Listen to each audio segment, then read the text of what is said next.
네, 모든 공무 수행은 다 동등하게 또 다 각자의 역할과 또 위상이 있기 때문에 각자 또 의미 있는 거 아니겠습니까? 뭐 기재부가 가장 중요하고 환경부는 안 중요하고 이런 건 아니잖아요. 네, 그렇습니다. 예, 그렇습니다.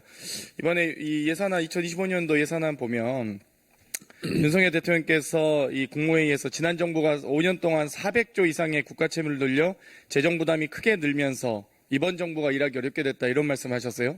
사실입니까? 네, 17년부터 22년까지 국가 채무가 416조 원 는 거는 맞습니다. 뭐 코로나 위기를 대처하는 뭐 그런 과정도 있었겠죠? 네, 그런 내용도 일부. 그때도 차관님은 기재부에 계셨잖아요. 네, 그렇습니다. 네, 그럼 이때 기재부 공무원들이 다 위법한 행위를 하신 거고 다 무능한 기재부였던 거네요? 이게 2020년. 지난 정권의 책임이라고 하면은 물론 국정 운영에 대통령의 통수권도 있겠지만 경제 관료들이 제대로 못했다는 의미도 있는 거 아닙니까? 그러면 윤석열 대통령께서 기재부 관료들을 호통치셨어야지, 또 경로 잘하시잖아요. 경로하셨어야지 왜 전 정권 탓만 하고 기재부는 가만히 둡니까? 어떻게 생각하세요? 저희 재정 당국에서도 코로나라는 상황이 있었지만 조금 더 효율적으로 재정 운영을 했어야 된다고 생각을 합니다. 네, 뭐 잘 모르시더라도 윤석열 대통령께서 공부 안 하시더라도 그런 공부를 좀 시켜주세요. 그러면 기재부에서 이런 설명을 잘 하셔야 된다 보고요. 지금 이번에 여러 가지 이 세수 결손이나 뭐 여러 가지 이 예산에 대한 감액 등의 이 여러 영향들이 있는 것 같은데 허리띠를 졸라매야 된다 이런 얘기도 하시고, 그런데 이 검찰과 국정원 등 권력기관의 기밀성 예산은 증가한 것으로 보입니다. 여러 가지 지금 뭐 검찰의 특활비를 포함해서 또 정보보안비 이번에 국정원에서 포함시키셨던데 다 포함하면 4.5% 정도 증가했어요. 정부 예산은 총지출 3.2%보다 더 증가한 수치인데 이건 어떻게 설명하실 수 있습니까?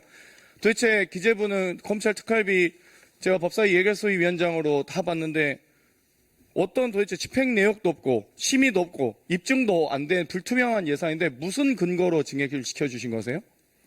답변하십시오.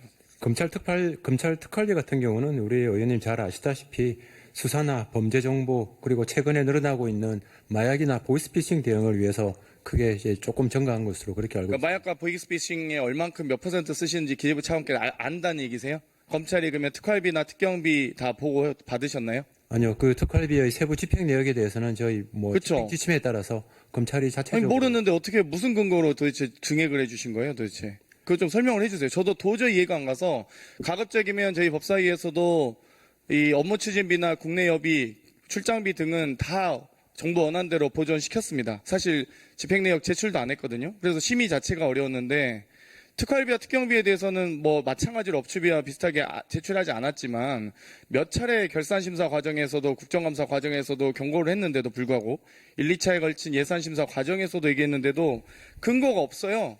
그런데 어떤 근거로 증액해 주셨는지 정말 궁금해서 기재부에 좀 여쭤보고 싶습니다.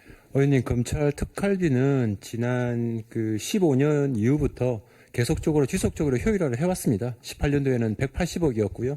그리고 2020년에는 94억에서 계속 80억 수준으로 계속 유지를 해온 상황입니다. 뭐 감액을 해온 추세이긴 했지만 특활비는 감액이지만 결국 특경비로 이전해서 계속 전체적인 총량은 전 증액해왔다고 보는데요. 예를 들면 감사원도 22년까지 1억 원 정도 쓰던 택시비를 4억 5천이나 쓰고 있습니다. 심지어 국내여비 출장비에서 1억 1천만 원 전용시켜서 5억 6천이나 썼어요. 그 출발지도 가관이었습니다. 지금 전 국민이 분노하고 계시다는 걸 잘 명확히 아시면서 도대체 감사원은 도대체 출퇴근을 왜 오후 2시에 4시에 자기 집도 아니고 감사원 직장 업무 소재지도 아니고 도대체 이 노래방이나 마사지샵이 찍히는 그런 상태에서 4억 5천이나 예산을 배정해 줍니까? 22년까지 그러면 감사원은 1억 정도 썼었는데 왜 증액이 4배나 된 이유가 뭡니까? 갑자기 감사 업무가 택시를 타고 다녀야 될 정도로 많이 증가했나요? 감사원 특활비를 말씀을 하시는 게 아니고 특정 비목을 말씀하시는 감사원의 택시 업무용 택시비 말씀드렸습니다. 4억 5천 편성되어 있는. 업무용 택시비에 대해서는 저희가 아직 체크를 하지는 못했습니다. 그 업무용 택시비 결산은 뭐 보고 받으셨어요? 기재부에 제출했던가요? 아니요, 업무용 택시비 사용이라는 게 아마 전체적으로 수용 비목에 다 포함이 되어 있는 것 같은데요. 네. 그것까지 저희가 뽑아내서 확인하지를 못했습니다. 정말 단 한 푼도 국민의 세금 소중한 거 아니겠습니까? 그런데 어찌됐건 예산을 편성하시는 기재부에서 각 부처 또 감사원은 독립기관이긴 합니다만 이 여러 가지 결산에 대해서 좀 더 심도 있게 살펴봐 주셨으면 좋겠습니다. 또 이번에 올해 약 30조 원의 세수 결손에 대해서 여러 가지 지방자치단체에서 여러 정말 볼멘 소리가 나오고 있습니다. 지방의 타격이 큰데요. 지난해 18조 6천억을 집행하지 않아서 지방정부와 교육청을 허덕이게 했던 지방교부세, 지방교육재정교부금이 올해 6조 5천억이나 내려보내지 않다고 합니다. 정말 그러면서 소위 정부 쌈짓돈이라고 불리는 예비비 예산은 크게 또 증액을 시키셨어요. 올해 4조 2천억, 작년 대비 지금 6천억 정도, 14%나, 올해 4조 8천억, 올해 이제 본 예산 대비 6천억이나 많이 편성하셨습니다. 14.3%. 이렇게 정부 예산 다 줄인다고 하고 세수 결손 많다, 세수 펑크 났다고 표현하면서 도대체 쌈짓돈인 예비비는 왜 이렇게 증액을 급격히 시키신 건지 설명해 주시겠어요? 네, 의원님, 예비비는 쌈짓돈이 아니고요. 정해진 그 규정과 절차, 요건에 따라서 엄정하게 집행이 된다는 말씀을 드리고요. 그리고 예비비는 그동안 저희가 일반 회계 규모, 총지출 규모가 아주 커왔습니다. 그래서 이 부분은 전체적으로 일반 회계의 한 1% 정도 수준에서 계속 유지되고 있다는 말씀을 드립니다. 1%가 문제가 아니고 0.1%라도 아껴서 쓰셔야죠. 그런데 윤석열 정부 집권 이후 예비비를 유독 쌈짓돈처럼 사용했다는 지적이 제기되고 있습니다. 그전에는 예비비에 대해서 엄밀하게 사용했을지 모르나 2022년도 용산 대통령실 이전 650억, 2023년도 해외 순방 등 정상외교 532억. 도대체 이렇게 그럼 외교부 예산으로 편성해서 외교를 하시면 되죠. 대통령실 예산으로 편성하시던가. 왜 예비비를 이렇게 사용하며 대통령실 이전 저희 동대문 구청도 이전하는데 5년이 넘게 걸립니다. 경기도청사 이전하는데 8년 걸렸어요. 대통령실에 무슨 안보시설도 많을 텐데 2주 만에 이전 결정해서 뚝딱뚝딱 하는 게 어떤 국민이 이해하겠습니까? 이거 나중에 감사원도 지금 제대로 감사 안 해서 저희가 감사보고서도 다시 봐야겠지만 이런 것들 다 문제가 있다고 봅니다.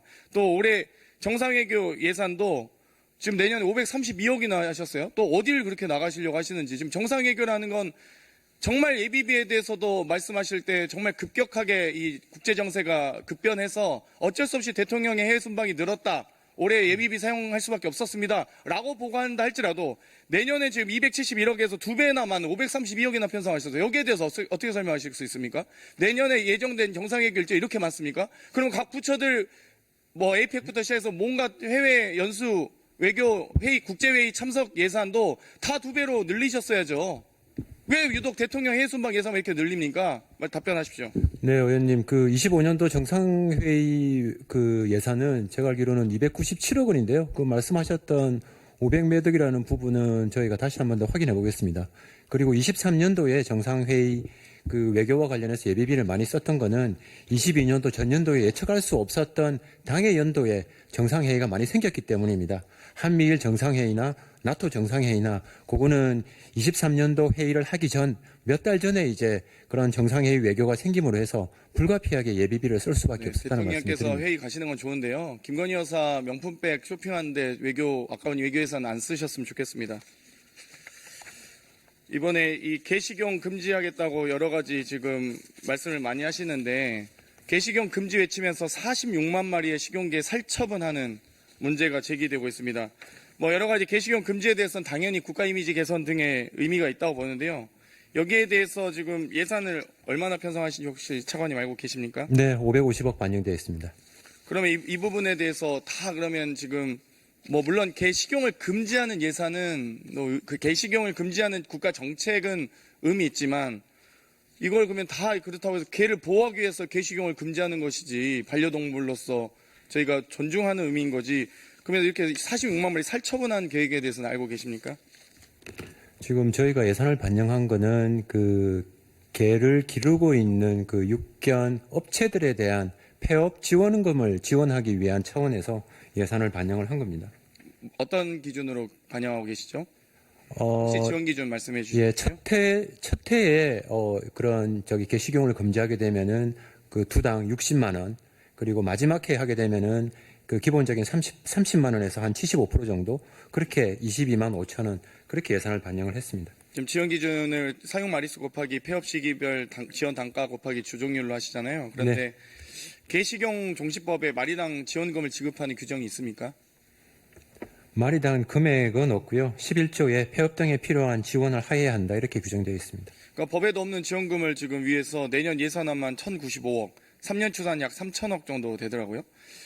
물론 식용사육 농가를 점차적으로 점진적으로 줄여가는 것도 중요하지만 또 이렇게 급진적으로 없앨 수 있는 건지, 아니 식용개라고 하더라도 그렇게 길러졌다 할지라도 개의 수명도 있는 거잖아요. 그러면 저희가 이 반려동물을 보호하기 위해서 이 정책을 하는데 이렇게 막 다 살처분하라, 마리당 지원을 줄 테니 다 줄여라 이러면 이게 무슨 보호 정책이에요? 그러니까 이 어떤 동물 인지적 감수성이나 이런 부분들이 전혀 없는 정책입니다. 정말 그냥 예산 줄 테니 빨리빨리 처리해라, 이거 말고는 무슨 의미가 있습니까? 그러니까 오히려 동물보호단체에서도 이렇게 정부가 정책을 급격히 추진하면 차라리 보호할 수 있는 예산, 하다못해 개 사료값이라도 지원을 하던지요.